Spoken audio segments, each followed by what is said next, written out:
ГСП онлайн. Городские новости сейчас. В воскресенье Центр юных техников на Малой Ванне стартует регата 2019 по плавательным моделям. Младшие участники, те, кто занимается недавно, запускают катамараны из пеноплекса. Более старшие дети – объемные модели из сэндвич-панелей. Оба класса объединяет двигательная установка, простой мотор на основе закрученной резинки. Во время соревнований каждому участнику дается несколько попыток для получения лучшего результата, а до этого еще есть время испытать технику.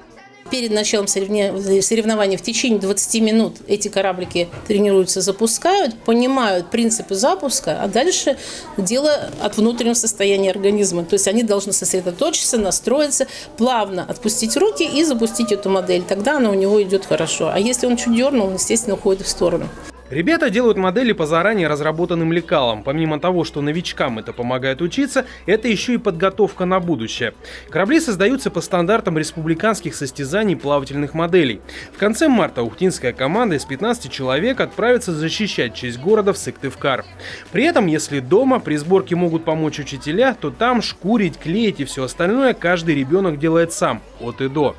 Поэтому ухтинский этап – это еще и отбор лучших. Например, обладателем одного из первых мест среди младших участников стал Георгий.